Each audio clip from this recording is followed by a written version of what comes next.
Oke. Sebagaimana hari ini adalah hari yang keempat pertemuan atau perkuliahan kita di minggu yang keempat dengan mata kuliah Theological and Philosophical Understanding untuk membaca teks Alkitab. Dan untuk kesekian kali saya mengatakan bahwa philosophical understanding dan theological understanding itu bukan sesuatu yang datang dari luar Alkitab, tetapi sesuatu yang muncul dari Alkitab yang telah ditemukan oleh para ahli, para teolog, dan gereja-gereja sudah mengakuinya. Muncullah dari Alkitab pengertian-pengertian filosofis, pengertian-pengertian teologis. Pengertian filosofis yang saya maksudkan yaitu prinsip-prinsip hidup bijaksana, menyukai kebijaksanaan. Itu semua dari Alkitab. Bagaimana hidup dalam kebijaksanaan, berpikir bijaksana, yang paling ultimate itu dari kebenaran Allah, Alkitab.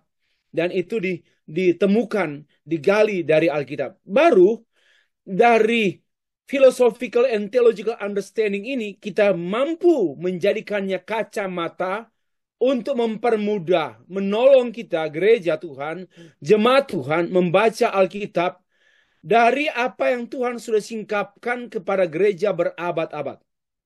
Selama hampir 20 abad, 21 abad, firman Allah telah disingkapkan kepada gereja melalui para teolog membentuk pengertian teologis dan pengertian filosofis. Dan itulah yang kita gunakan untuk kembali membaca Alkitab guna menyelaminya lebih dalam lagi. Itulah yang saya maksudkan dengan theological and philosophical understanding, reading the Bible. Oke, pada hari yang keempat, topik kita diawali dengan reformasi hamba Tuhan. Ini kan contoh bagaimana menggali kembali Alkitab dari cangkul dan skop yang sudah kita pegang, yaitu theological understanding. Ya, yaitu philosophical understanding. We have.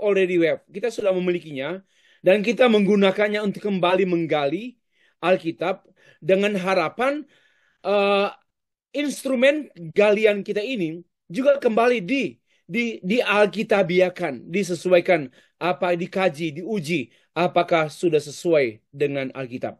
Mesti ada reformasi terus. Nah, topik kali ini saya mengajak kita untuk memberi perhatian pada Maleakhi pasal 3 ayat 1 sampai 4 yang saya simpulkan dalam satu judul khotbah, ceramah, seminar, title apa saja tesis reformasi hamba Tuhan.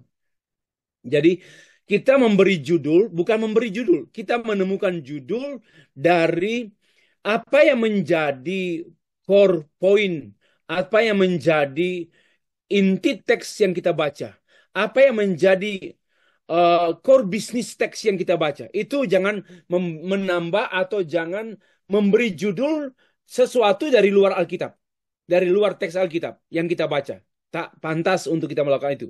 Mesti dari Alkitab. Saya berikan contoh ya. Nah, kita baca dulu teks Alkitab. Maleakhi pasal 3 ayat 1 sampai ayat yang keempat. Demikian firman Tuhan. Lihat aku menyuruh utusanku supaya mempersiapkan jalan di hadapanku. Dengan mendadak Tuhan yang kamu cari itu akan masuk dalam baitnya. Malaikat perjanjian yang kamu kehendaki itu sesungguhnya ia datang. Firman Tuhan semesta alam. Siapakah yang dapat tahan akan hari kedatangannya? Dan siapakah yang dapat tetap berdiri apabila ia menampakkan diri? Sebab ia seperti api pemurni logam dan seperti sabun tukang penatu. Dalam ayat 3, di sini judul kita. Dari sinilah judul kita diangkat, ditarik keluar. Ia akan duduk seperti orang yang memurnikan dan mentahirkan perak. Apa itu? Yaitu kok dan nampak pada ia mentahirkan orang Lewi. Jadi mentahirkan perak itu mentahirkan perak analogi untuk mentahirkan orang Lewi. Perak bukan orang Lewi, tetapi ada paralel meaning sinonim. Mentahirkan perak sama dengan mentahirkan orang Lewi. Walaupun Lewi bukan perak, perak bukan Lewi, tetapi dalam pengertian orang Lewi itu orang pelayan Tuhan. Yang saya simpulkan hamba Tuhan. Sehingga judulnya bisa pentahiran hamba Tuhan. Ya, tetapi saya menggunakan bahasa modern, yaitu reformasi hamba Tuhan. Karena reformasi itu kembali pada form sebelumnya, bentuk awal, bentuk asal yang menjadi maksud Tuhan. Demikian pula halnya hamba Tuhan, perlu ada pentahiran dari kotoran-kotoran yang melekat dalam dirinya, biar kembali pada formula awal, pada bentuk awal. Jadi sama saja antara mentahirkan dan mereformasi. Menyucikan mereka seperti emas dan seperti perak, supaya mereka menjadi orang-orang yang mempersembahkan korban yang benar kepada Tuhan. Maka akibatnya, dampaknya luar biasa. Persembahan Yehuda dan Yerusalem akan menyenangkan hati Tuhan seperti pada hari-hari dahulu kala dan seperti tahun-tahun, salah ketik, tahun-tahun yang sudah. Ya sudah. Amin. Penjelasan tema. Karena kita perlu tahu dari mana temanya. Seperti yang saya sebenarnya sudah diutarakan tadi. Reformasi hamba Tuhan bagi umat. Seperti yang saya utarakan tadi. Memurnikan, mentahirkan perak. Dan dia mentahirkan orang Lewi. Supaya mereka orang-orang Lewi dapat, supaya jemaat Tuhan yang dilayani oleh hamba Tuhan. Ya, supaya jemaat Tuhan yang dilayani oleh hamba Tuhan dapat mempersembahkan korban yang benar kepada Tuhan, dapat beribadah kepada Tuhan, dapat datang kepada Tuhan, mengenal Tuhan, mengasihi Tuhan, melayani Tuhan, dan mentaati Tuhan. Itulah. Oke. Baik. Maka persembahan Yehuda seperti yang diungkapkan dalam ayat menyenangkan hati Tuhan. Wow. Menyenangkan. Persembahan Yehuda. Jadi hamba Tuhan yang bersih itu menjadi instrumen Allah untuk membersihkan jemaat. Untuk membuat jemaat menyenangkan Tuhan. Hamba Tuhan yang bengkok, penuh kelicikan, tipu daya, ngomong kasar gitu ya. Sarkastis, kalau tidak melukai orang itu nggak tenang hidupnya, nggak bisa tidur. Ya, itu bengkok. Bagaimana mungkin jemaat akan mempersembahkan, akan mengenal Allah, dia menjadi model, menjadi pola hidup bagi jemaat? Tidak mungkin. Mereka akan menjadi batu sandungan jemaat. Dan jemaat akhirnya makin jauh. Siapa yang mau tolong jemaat? Dan bagaimana jemaat bisa menyenangkan hati Tuhan? Tapi reformasi hamba Tuhan berdampak pada perubahan hidup jemaat, yaitu mereka menjadi orang-orang yang mempersembahkan korban yang benar kepada Tuhan dan yang menyenangkan. Itu penandasannya sama saja artinya. Mempersembahkan korban yang benar kepada Tuhan sama paralel dengan istilah menyenangkan hati Tuhan. Pendahuluan. Gereja-gereja sekarang, ya gereja dimanapun berada dalam dunia ini, yang saya amati semakin hari semakin buruk. Saya sudah berkali-kali menyampaikan pendapat ini. Gereja di dunia dari abad ke abad bukan makin baik tapi makin buruk. Makin serupa dunia, dan dunia tidak dapat diubah oleh gereja. Bahkan pengaruh dunia sangat kuat kepada gereja. Kenyataannya bukan gereja yang memengaruhi dunia, melainkan dunia yang memengaruhi gereja. Dan akibatnya gereja semakin menjadi lebih serupa dunia. Maka itu kalau memperhatikan WhatsApp grup hamba Tuhan, ngeri-ngeri ya. WhatsApp grup hamba Tuhan. Kayak ndak bertuhan tuh, ngomongnya sembarang, angku sekali. Oh, kayaknya dialah yang hebat. Wah, ngeri sekali tuh. Ini WhatsApp grup hamba-hamba Tuhan di dunia pada masa kini diwarnai oleh pribadi-pribadi arogan, mau tampil tunjukkan diri, menguasai grup itu, terdepan di grup itu, suka mengkritik sana, mengkritik sini, sangat menyedihkan. Itu wajah hamba Tuhan rusak, wajah hamba Tuhan jelek, wajah hamba Tuhan buruk. Kita pun berbicara pada diri kita sendiri, saya sendiri, jangan begitulah. Ya, jangan seperti itu. Dan semakin sulit menemukan kemurnian yang saya masukkan, kemurnian motif melayani dan bantu sesama manusia. Karena ternyata banyak motif-motif orang bergereja. Diundang berkhotbah ada motif ekonomi. Diundang seminar ada motif lain politik dan sebagainya. Wow, dunia sekarang syarat kepentingan. Dan gereja masuk dalam sarang syarat kepentingan. Sehingga gereja pun terjebak dan terikat pada kepentingan-kepentingan kelompok, golongan, oknum tertentu yang berpengaruh. Semakin sulit menemukan kemurnian pada lembaga-lembaga suci agama dianggap suci, tapi semakin sulit menemukan termasuk gereja, bahkan pernikahan-pernikahan, semakin sulit menemukan kemurnian. Agama dimanipulasi oleh agenda-agenda politik, agenda ekonomi. Saya mendata sejumlah secara singkat. Gereja syarat dengan kepentingan, bahkan skandal-skandal aset, skandal-skandal demi kepentingan ekonomi keluarga dan sebagainya. Skandal.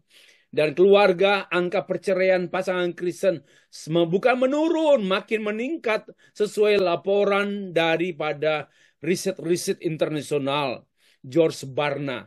Ada 3 motif orang beribadah memberikan kurban persembahan. Ya, itu yang mengungkapkan. Kenapa? Karena itu mengungkapkan mengenai bengkoknya dan menemukan kemurnian, sulit sekali lagi menemukan kemurnian. Yang pertama, motif natural. Karena terharu, tergugah, maka memberikan persembahan. Ya, persembahan secara alamiah. Saya tergugah. Sama dengan begini, ada orang misalnya Pak Nahor menolong saya. Saya terharu dengan pertolongan Pak Nahor, lalu saya memberi bantuan juga. Dan saya mendoakan Pak Nahor. Ini kan motif natural, bukan motif Allah. Motif Allah natural. Orang-orang ateis pun melakukan yang sama. Seorang ateis ditolong oleh seorang yang lain. Kemudian dia menyampaikan terima kasih, terharu, tergugah. Itu motif natural. Dan bukan tidak sedikit orang Kristen beribadah, berkristen, beriman, bergereja, melayani dengan motif natural. Karena Allah sudah memberkati saya, maka saya melayani Allah. Itu natural dulu. Bukan karena Allah mengasihi saya. Allah memberikan kepada saya semua yang saya minta. Dan saya patut mengembalikannya. Natural itu tidak murni. Natural saja. Yang kedua motif artificial, bukan arti ya, arti harusnya perlu ada R. Artificial, yaitu memberi supaya disukai, ya, berdoa supaya diberkati, dan melayani supaya hidup tidak kena musibah. Ini semua motif-motif artificial, manipulatif. Datang pada Tuhan karena Kerawang Bekasi buah perak Karir Anwar. Terlalu banyak alasan datang pada Tuhan. Kita mestinya datang pada Tuhan hanya satu alasan, yaitu Tuhan. Bukan berkat Tuhan seperti yang saya sudah sampaikan, bukan apapun keinginan kita, tetapi daya tarik Tuhan itulah yang membuat kita datang kepada Dia. Jadi motif artificial itu motif-motif umum, motif-motif orang tak beragama pun demikian. Saya menyukai sama juga misalnya saya menyukai Pak Sugiarto. Karena apa? Menyukai saya memberi nilai bagus kepada Pak Sugiarto supaya disukai. Ya, supaya disukai. Ini semua motif-motif yang artificial dibuat-buat dan syarat manipulatif. Dan di Indonesia ini kan banyak juga.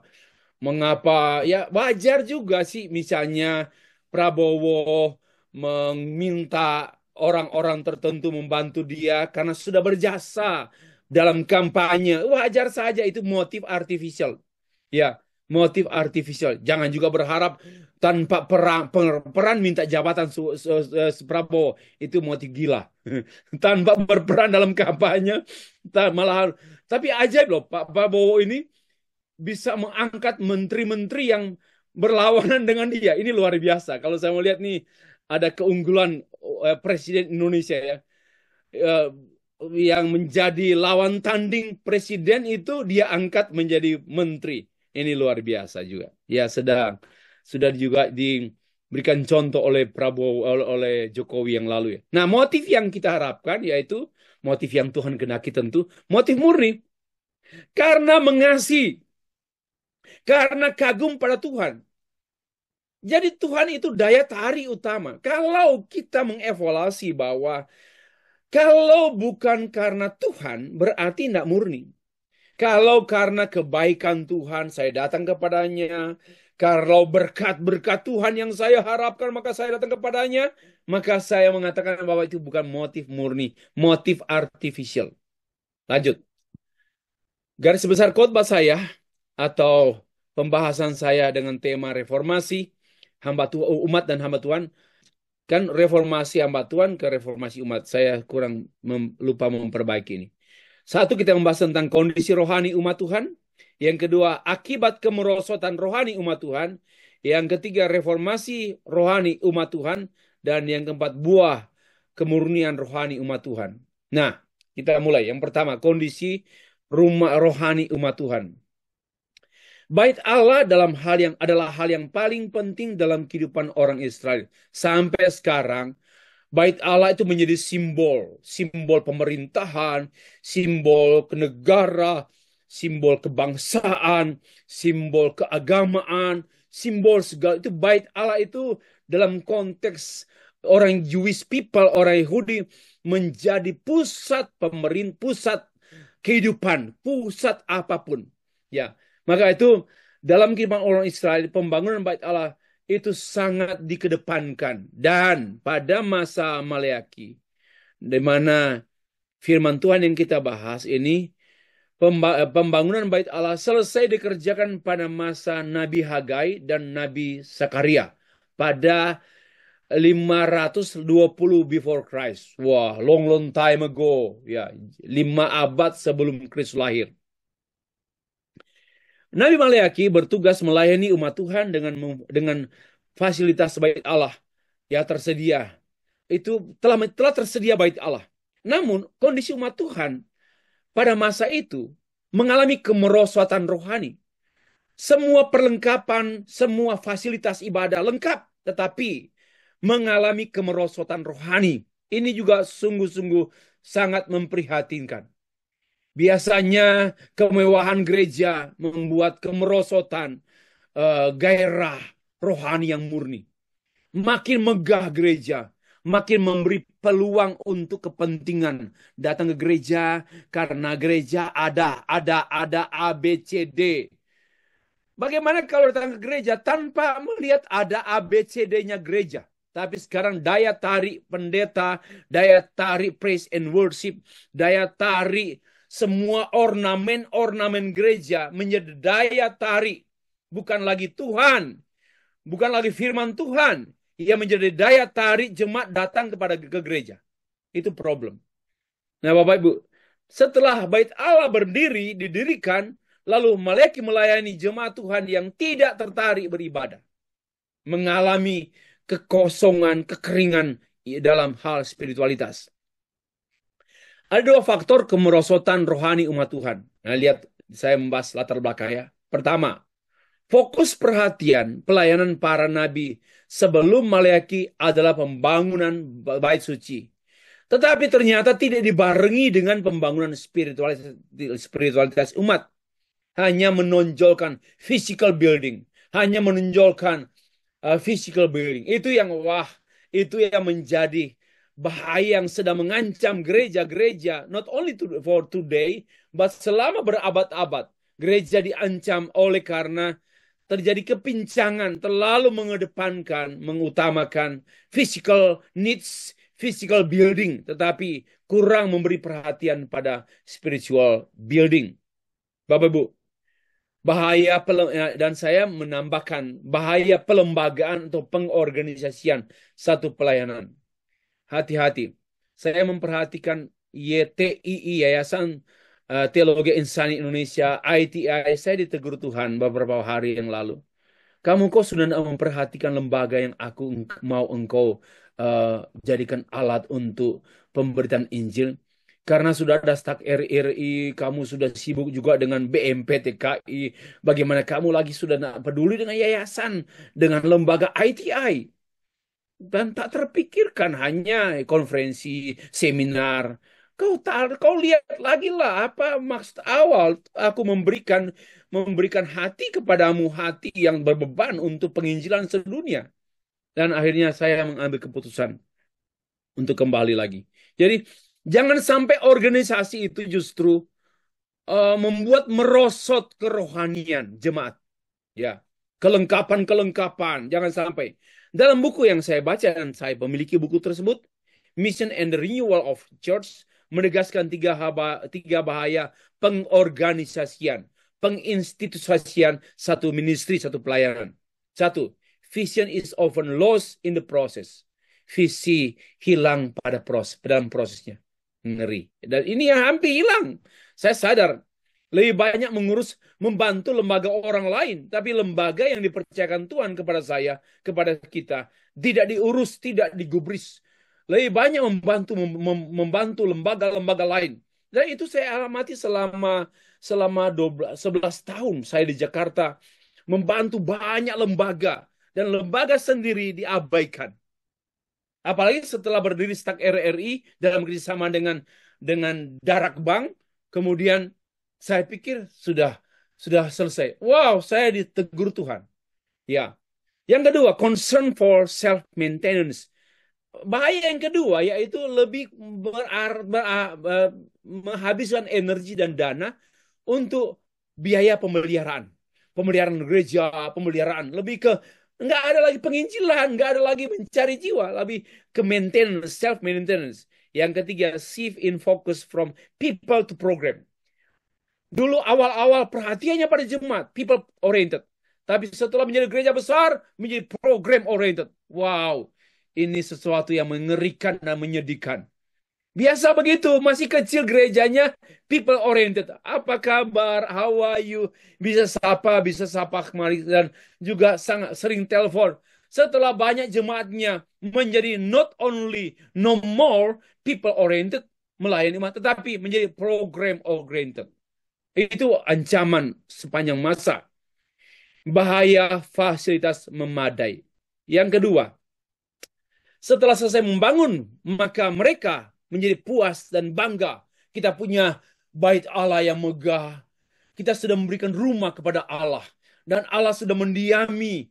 Allah sudah mendiami tempat di mana kita memberikan. Kita sudah memberikan rumah loh kepada Tuhan. Puji Tuhan kan? Sudah beri rumah pada Tuhan. Kebanggaan berlebihan kepada institusi, contohnya kebanggaan hancur. Ya, kebanggaan yang berlebihan kepada lembaga sendiri, over pride, itu cenderung pada kehancuran. Ya, karena akhirnya jatuh pada institution oriented, bukan pada Allah lagi. Yang kedua juga bahaya keberhasilan. Ya, karena sudah berhasil, kita dalam teks Alkitab berkali-kali kisah peperangan, kisah apapun. Setelah berhasil, kendor lagi.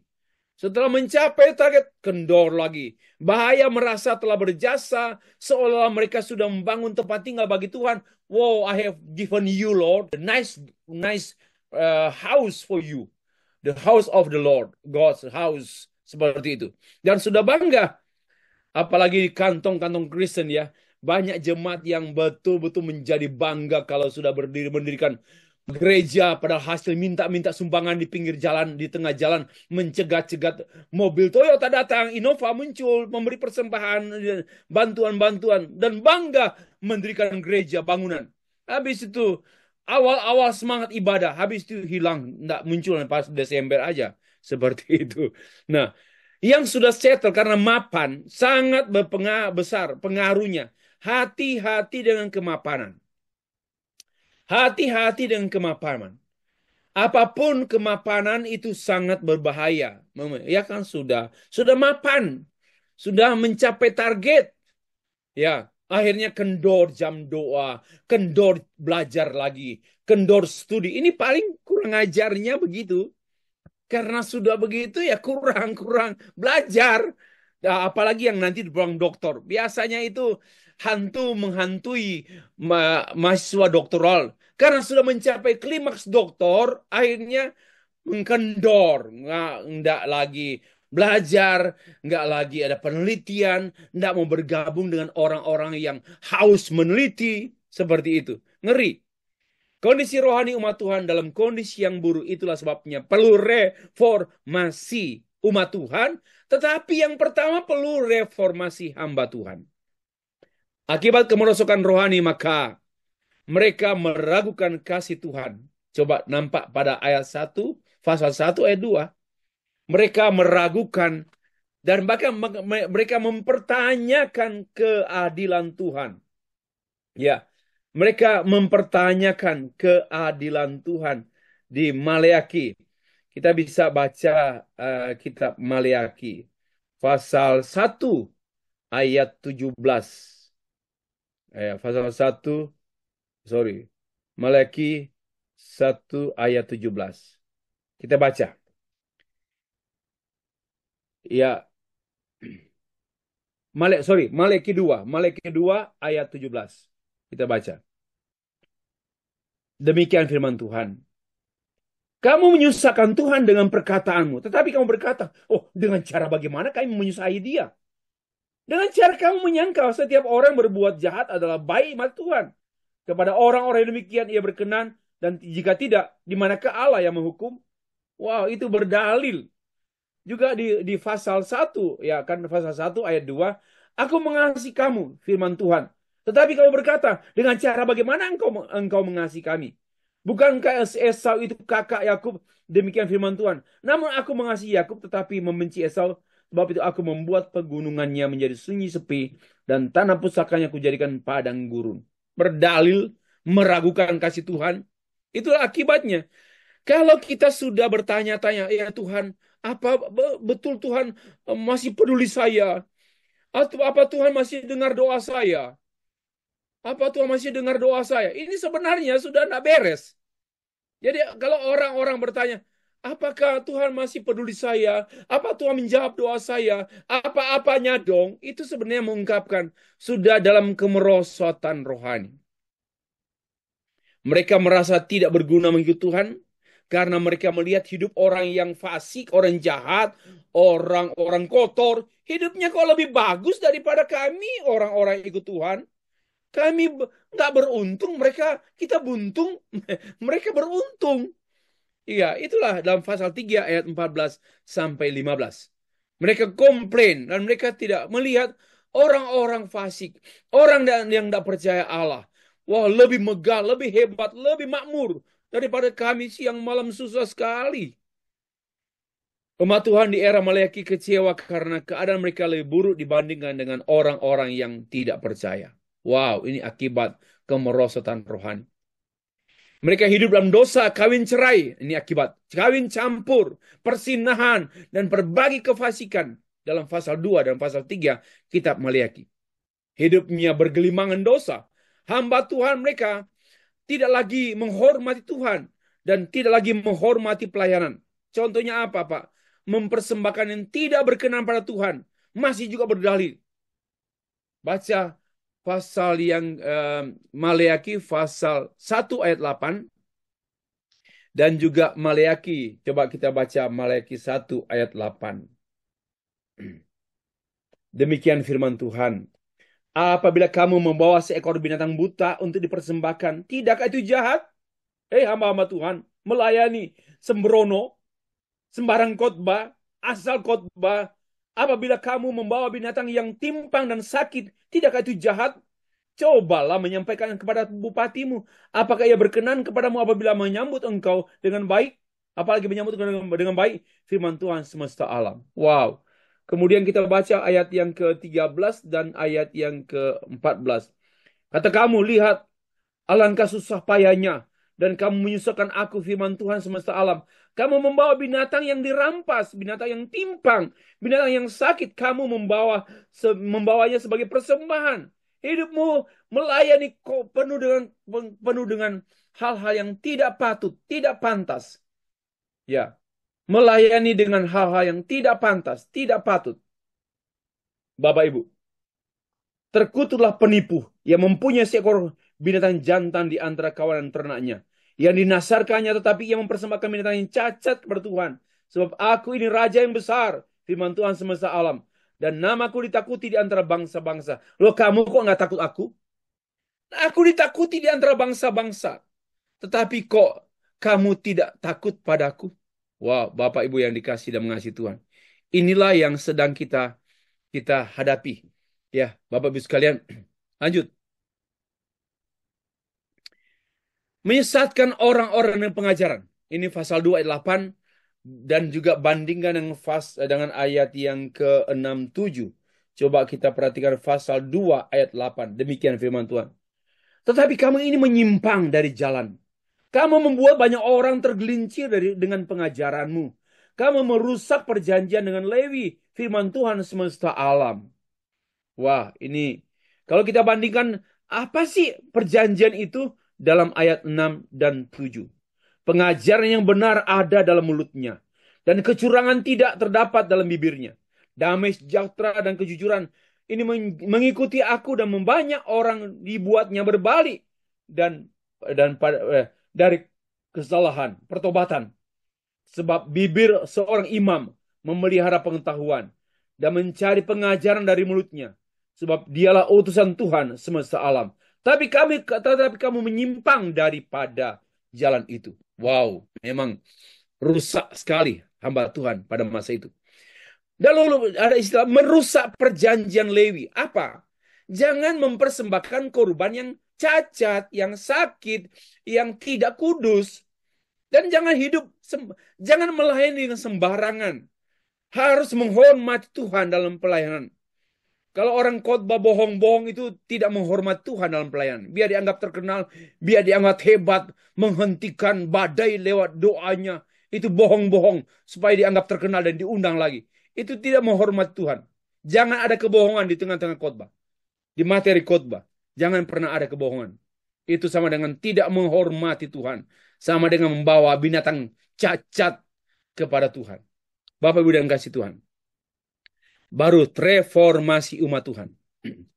Di tengah-tengah kehancuran rohani moral umat, Tuhan mengutus Maleaki. Maleki yang berarti utusanku. What's the meaning of Malachi? Malachi means my messengers. Utusanku. Ya, di sinilah. Untuk apa? Untuk mereformasi umat. Mereformasi kerohanian umat. Kembali kepada keadaan semula. Maka persembahan Yehuda dan Yerusalem akan menyenangkan hati Tuhan seperti pada hari-hari dahulu. Artinya reformation, kembali pada sudah-sudah. Itulah arti tema saya sampaikan. Kembali pada hari dahulu kala. Apa artinya? Kembali pada mulanya, asal muasalnya, kembali pada awalnya, pada naturnya, pada apa adanya. Seperti pada tahun-tahun yang sudah-sudah. Wow, itulah reformasi. Nah, reformasi hamba Tuhan. Pertama, itu adalah gagasan. Ayat 1, gagasan Tuhan. Lihat aku menyuruh utusanku supaya ia mempersiapkan jalan di hadapanku. Ini semua God's idea. Reformasi ini bukan upaya manusia mereformasi, hamba Tuhan mereformasi. Tetapi ini merupakan ide Tuhan. Ya, God's idea, gagasan Tuhan. Nabi Maleaki utusan Tuhan pada tahun 400 ya sebelum Kristus. Kemudian yang datang Yohanes Baptis dan Yohanes Baptis menyampaikan mengenai kedatangan Kristus. Jadi Maleki, Yohanes Baptis, kemudian pada Kristus membuka jalan. Dengan mendadak Tuhan masuk ke baitnya, tempat pertemuan umat Allah. Dengan mendadak, apa artinya? Bukan direncanakan manusia. Itu ide Tuhan, gagasan Tuhan. Dengan mendadak, ya pekerjaan Tuhan tidak dapat dimanipulatif, direkayasa. Tidak patut direkayasa. Semuanya dari gagasan Tuhan. Tuhan mempersiapkan semuanya. Dan Tuhan membuka jalan. Dan Tuhan yang berfirman. Dan Tuhan yang bekerja. Tidak. Ini semua mendadak. Artinya di luar perencanaan manusia. Malaikat perjanjian itu datang. Apa artinya? Tuhan menggenapi janjinya. Tuhan menggenapi janjinya dengan menyuruh utusan Tuhan. Apakah ini Maleaki? Apakah ini nanti berbicara mengenai Yesus Kristus? Ya, Itu gagasan. Poin yang pertama, poin gagasan reformasi. Yang kedua, proses reformasi. Siapakah yang dapat tahan akan hari kedatangannya, dan siapakah yang akan dapat berdiri apabila ia mendapatkan diri? Bab ia seperti api pemurni logam dan seperti sabun tukang penatu. Ini proses reformasi. Tuhan Yesus digambarkan seperti api tukang pemurni logam, sabun tukang penatu. Ini arti pada intinya Tuhan datang mereformasi, itu membersihkan umat hambanya, umatnya.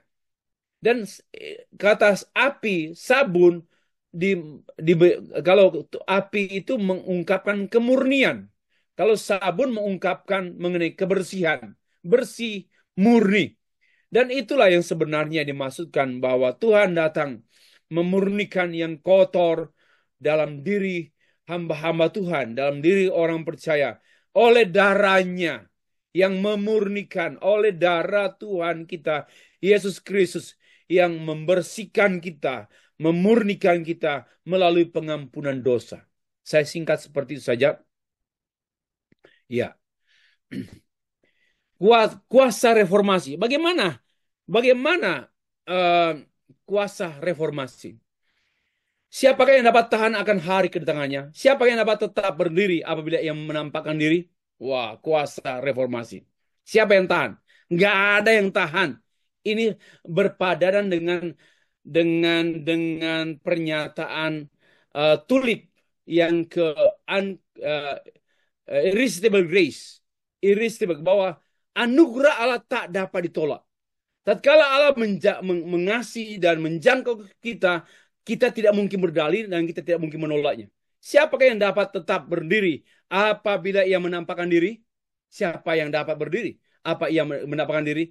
Kuasa reformasi yang dimana Allah sebagai reformator agung, Yesus Kristus menyingkapkan bahwa menyingkapkan dosa-dosa manusia tak bisa ditahan pada waktu kita Roh Kudus bekerja di hati kita. Dan semua keadaan kita, masa lalu kita, keberdosaan kita terbuka. Tak mampu dibendung lagi. Kita menangis, kita mengaku dosa. Forgive me, forgive me, forgive me Lord. Tak akan ada yang menahan. Ini pekerjaan Tuhan. Reformasi adalah pekerjaan Tuhan. Dia membongkar kebusukan-kebusukan gereja. Membongkar semua permainan-permainan gereja. Dan pada masa kini pun Allah membongkar melalui pengkhotbah-pengkhotbah yang berani membongkar dosa dalam gereja. Harus berani membongkar dosa dan tidak boleh ada kompromi dalam gereja. Makan hak orang manusia, bukan tetapi benar-benar kita membongkar semua yang kotor, dan Tuhan menggunakan orang-orang hamba-hamba Tuhan yang murni memurnikan gereja dengan cara khotbah-khotbah yang membongkar dosa. Tidak seorang pun dapat bertahan dengan kuasa Tuhan. Tidak seorang pun dapat berdiri dan mengatakan, aku di sini, aku suci. Aku tidak perlu pertobatan. Aku tidak perlu reformasi. Aku benci reformasi. Ini tak seorang pun yang mampu bertahan seperti itu dan berkata seperti itu. Bandingkan juga dengan Yesaya. Tatkala dia melihat Allah, tatkala dia melihat kekudusan dia yang maha tinggi, dia berkata, kudus, kudus, kudus Tuhan. Aku ini najis bibir. Aku ini hamba Tuhan yang kotor. Aku ini hamba Tuhan yang tidak lurus. Pada waktu melihat kemuliaan Tuhan, kekudusan Allah, aku ini najis bibir. Aku ini hamba Tuhan. Ini terjadi reformasi. Ini namanya yang dimasukkan dengan reformasi. Akibat reformasi rohani, Bapak Ibu sekalian. Supaya mereka menjadi orang-orang, yaitu pelayan-pelayan Tuhan, yang mempersembahkan kurban yang benar kepada Tuhan. Pasal ayat 3b yang kita baca. Maksud pemurnian adalah menjadi pelayan, untuk menjadi pelayan yang benar. Pelayanan yang benar. Dan pelayanan dengan cara benar. Yaitu unik utuh. Dan tidak ada pelayan yang benar tanpa pembaharuan rohani. Sekapan? Terus menerus. Ini ancaman bagi hamba Tuhan senior. Sudah terlalu lama menjadi hamba Tuhan. Sudah terlalu lama menjadi pendeta jemaat. Kadang-kadang sudah beku, kadang-kadang sudah jatuh pada legalisme saja. kekeringan melanda. Nah, itu nampak pada khotbah pendeta yang sudah menahun dalam tugas pengembalaan, apalagi dalam tugas penjabat menjabat dalam kedudukan gereja, jabatan-jabatan gerejawi terlalu lama. Ini bahaya. Harus ada terus-menerus pembaharuan, pemurnian gereja tiap-tiap hari. Supaya persembahan Yehuda dan Yerusalem menyenangkan hati Tuhan. Wow, ini berdampak pada jemaat Tuhan. Tadi pada hamba Tuhan, sekarang pada jemaat Tuhan. Bukan persembahannya, melainkan orang yang memberi persembahan yang menyenangkan Tuhan. Bukan persembahannya. Perhatikanlah, yang ini harus disampaikan. Tuhan tidak pernah bersenang dengan persembahan kita. Tapi Tuhan senang dengan si pemberi persembahan. Tuhan tidak pernah disogok. Jangan lupa. Jangan coba-coba, aku sudah membangun gereja, aku sudah membangun stak RRI, saya sudah berjasa di stak RRI. Ini persembahan saya, itu kotor, itulah kotoran di mata Allah. Tidak ada persembahan, kita sudah berjuang. Jangan bilang Stefri membangun, kemudian dari Korea membantu. Itu semua persembahan, jangan dituntut, jangan dipersoalkan. Kanak-kanak sekali kalau kita, karena aku berjasa di. Ini cara-cara yang betul-betul tidak menyenangkan Tuhan. Bukan karena Tuhan memberi perhatian, bukan pada apa yang kau buat, tapi kau. Bukan pada apa pemberianmu, tapi kau. Itulah perhatian Tuhan. Bapak Ibu, jangan diselewengkan, jangan ditipu. Aku telah buat ini. Oh, aku berjasa di stak RRI. Kalau bukan aku, apa jadinya dengan stak RRI? Wah, ini pikiran setan. Ya, pikiran setan. Yang benar yaitu akunya, bukan apanya aku. Bukan apanya aku. Bukan apanya yang aku buat. Tetapi akunya saja. Yaitu apakah saya menyenangkan Tuhan. Bapak Ibu, buah pemurnian adalah menyenangkan Tuhan. Menyenangkan Tuhan bukan dalam pengertian harafiah. Melainkan antropopati, ada perasaan. Kagum akan Tuhan. Menyenangkan Tuhan. Dan berpikir bagaimana saya diterima oleh Tuhan. Sekiranya persembahan saya diterima oleh Tuhan. Maka tidak ada istilah saya sudah. Kalau Tuhan berkenan terima pelayanan Stefri. Kalau Tuhan berkenan menerima pengajaran saya. Kalau Tuhan berkenan. Jadi demikianlah acuannya. Bapak Ibu sekalian, penutup. Kejatuhan umat Tuhan sangat banyak dipengaruhi oleh kemajuan hamba Tuhan. Kekudusan atau kesalehan hamba Tuhan sangat banyak memengaruhi kehidupan jemaat Tuhan. Dan model.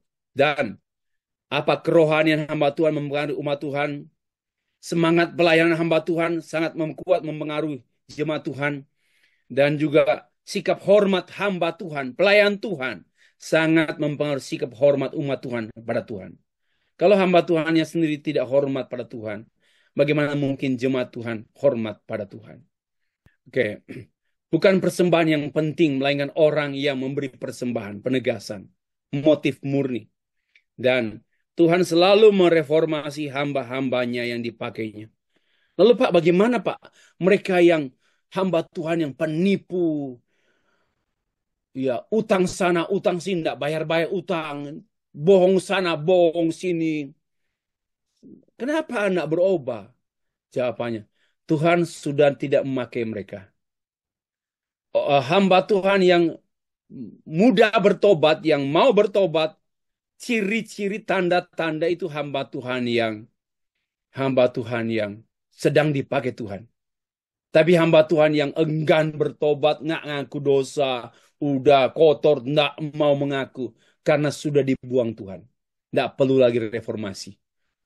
Ya, kita harus terus-menerus dimurnikan, dibersihkan supaya berkenan pada Tuhan dan menjadi hamba Tuhan yang membuat umat Tuhan datang kepadanya. Terpujilah Tuhan. Amin.